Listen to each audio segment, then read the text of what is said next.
All right, we're back in the studio, I suppose, talking about the next saga of Dragon Ball Z, the Namek slash Frieza saga. Now, the reception to the Saiyan saga discussion was nice, I suppose, and it's convinced me that I should go ahead and finish out Dragon Ball Z. And then after that, who knows? Why don't you go down in the comments, tell me which anime we should talk about next, be it Bleach, Naruto, One Piece, Jujutsu Kaisen, Fire Force, Demon Slayer, My Hero Academia, whatever it is, let me know. And if it's something I've never seen before, then I'll check it out just for you guys. And while you're down there, go ahead and subscribe. I hear that when you tell people to subscribe, something happens with the button, like it starts lighting up or whatever. I've never looked. Is that true? Let me know while you're down there. Anyway, today we're talking about the most iconic saga in all of Dragon Ball Z. Not quite my favorite, but it is. But we'll say probably second favorite. It's really fascinating to me because, firstly, it's where we really see the cause and effect of Dragon Ball Z take hold. Something that Dragon Ball Super is kind of missing, where in that show it just goes from one arc to the next to the next to the next without any real connective tissue. There's nothing that like this is happening because of what happened last time. Dragon Ball Z isn't quite like that. The entire reason that they go to Namek to look for the Dragon Balls is because of what Nappa and Vegeta did on Earth just a little while ago.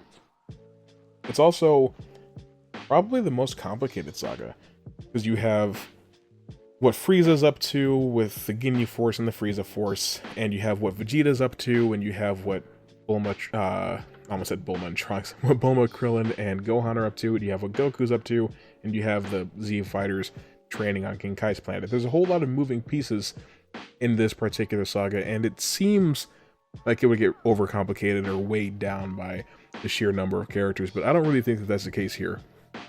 I don't think that anything is out of place, except for, I don't know, maybe the Ginyu Force. I personally believe that the Ginyu Force really only exists for the sake of power creep. It's to show how much stronger Vegeta and Goku have gotten.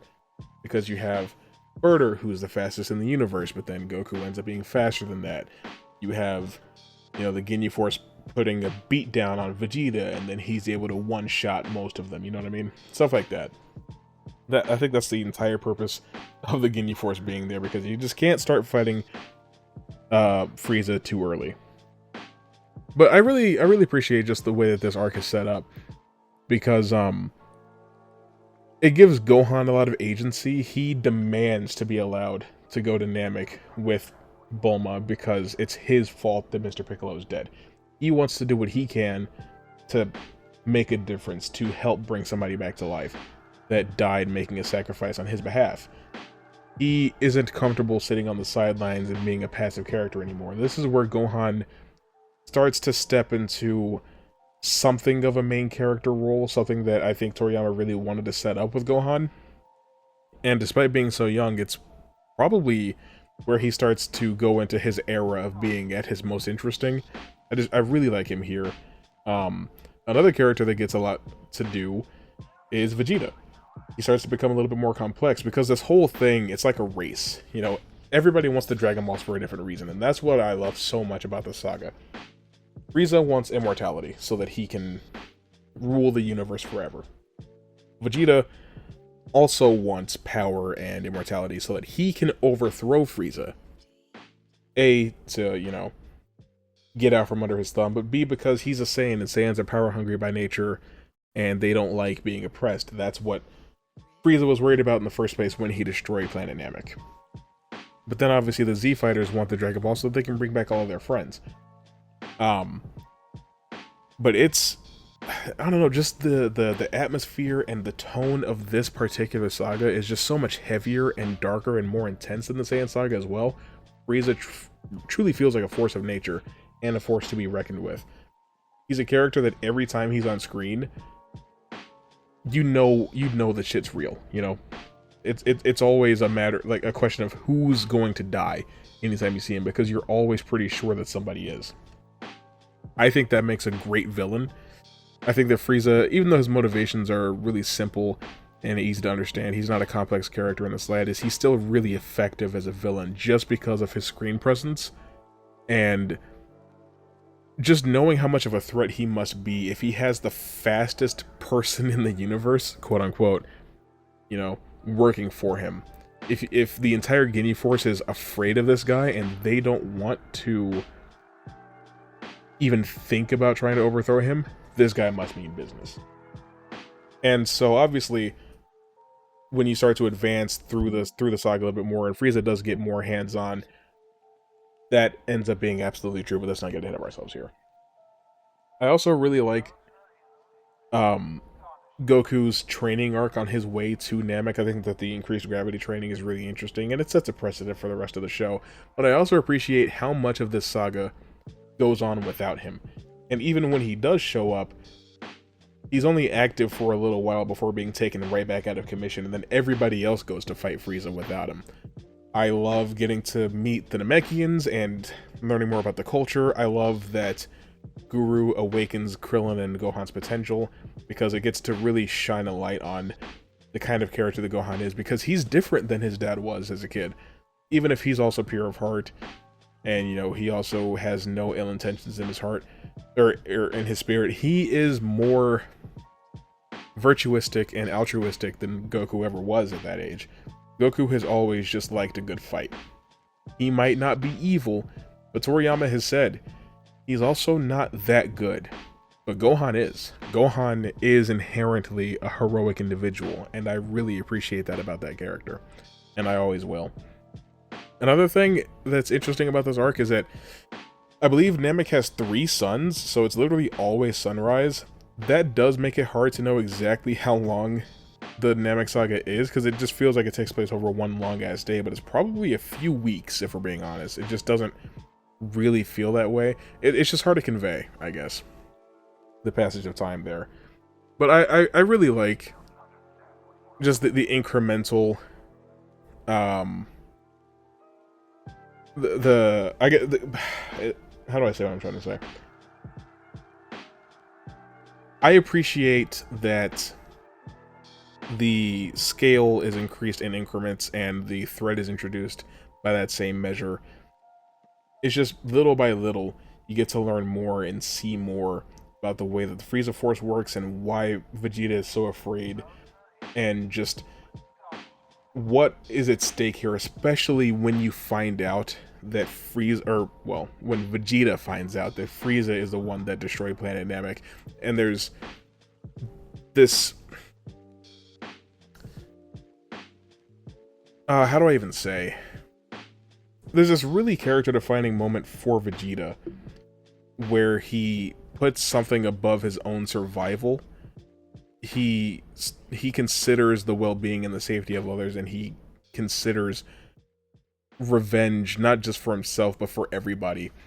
And after Frieza has reached his final form and everything, and Vegeta has been defeated, when he's begging Kakarot to destroy Frieza and avenge the Saiyans, and he has tears in his eyes, that is, I think, the most important, most character-defining moment that Vegeta has throughout the entire run of Dragon Ball Z, except for the very end of the Buu Saga.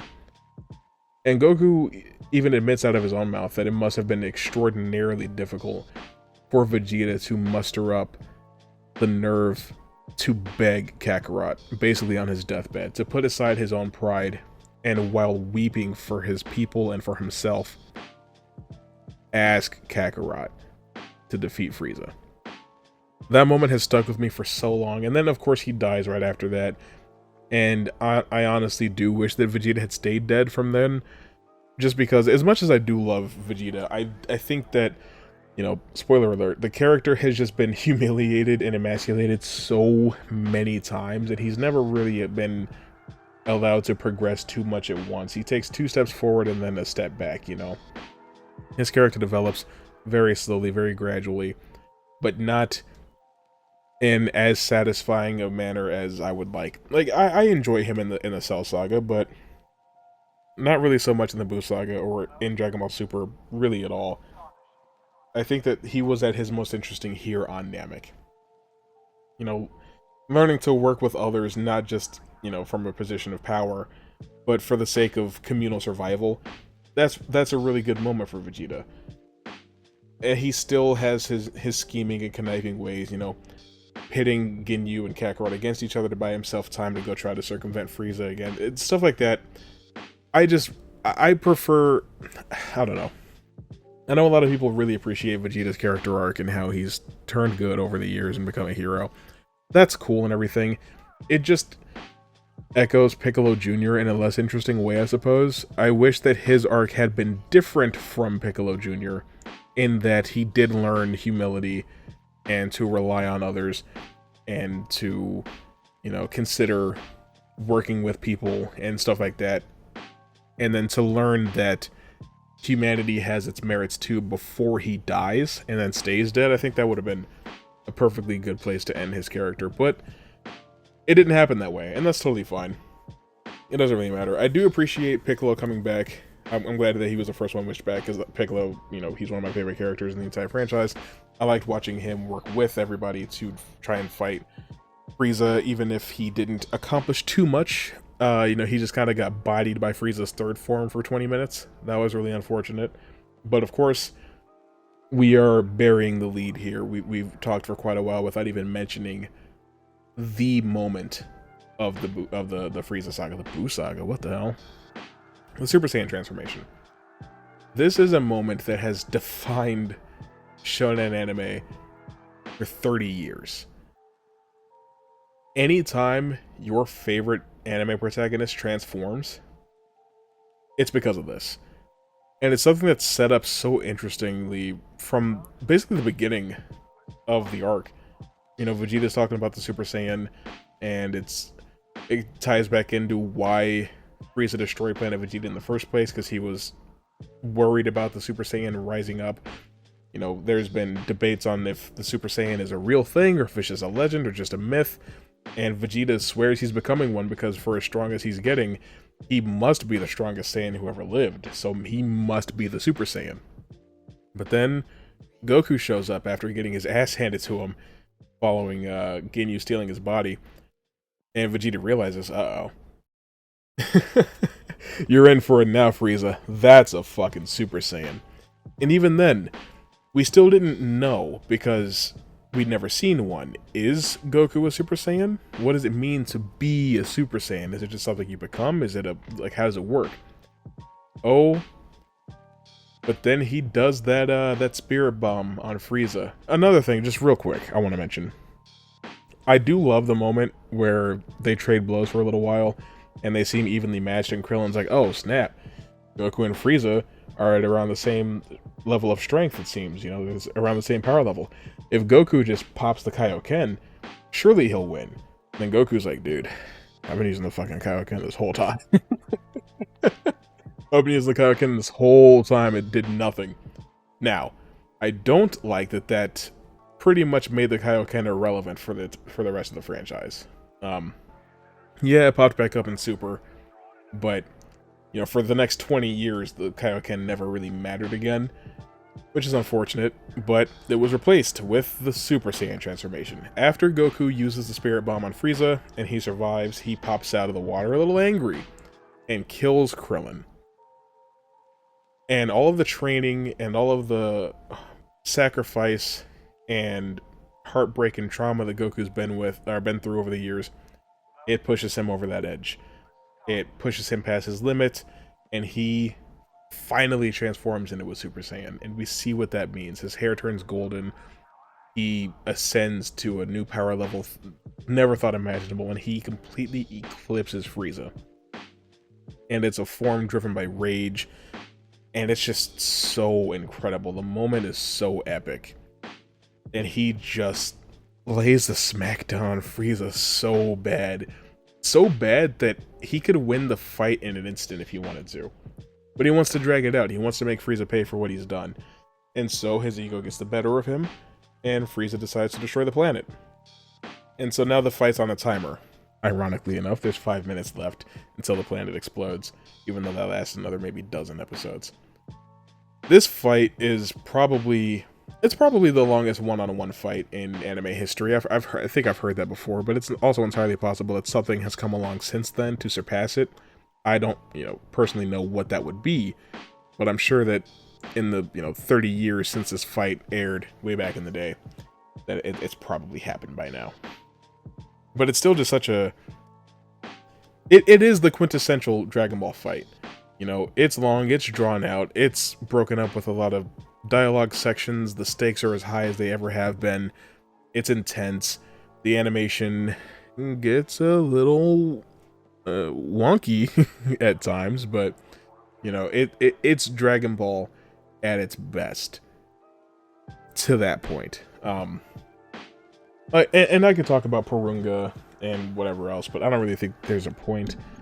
We're not really here to discuss Bulma, We're here to just talk about the fact that the Saiyans... Jesus Christ. Dude, we're here to talk about the fact that the Frieza Saga is probably the most influential portion of animation to ever come out of Japan when it comes to what it's done for the anime industry as a whole. It inspired Naruto, Bleach, One Piece, My Hero Academia, Jujutsu Kaisen. Dozens, hundreds of anime have been inspired by this. And it begins a number of trends that continue on for the rest of this franchise and in so many more that, are for better or for worse. But I personally think that within the context of the Frieza Saga, that the Super Saiyan transformation is probably the most iconic scene in all of anime history. It's built up to perfectly. It's a logical setup and payoff. It truly impacts the outcome of the fight. It's the most informative that a Super Saiyan transformation has ever been, I think. And it's just, I'll never forget it. I'll never forget it. I'll never forget the way that it's made me feel. I have thoughts about the fact that Frieza comes back so many times. I even have thoughts about, Goku coming back after that and continuing to be the main character. There's been rumors for decades now that Toriyama wanted to kill Goku on Namek and allow Gohan to be the main character. I don't think that that's true, but I do think he was setting up Gohan to take over as a protagonist. I just don't think that Goku was intended to die, because he didn't die, They tried to wish him back to life after Namek was destroyed, but he was still alive.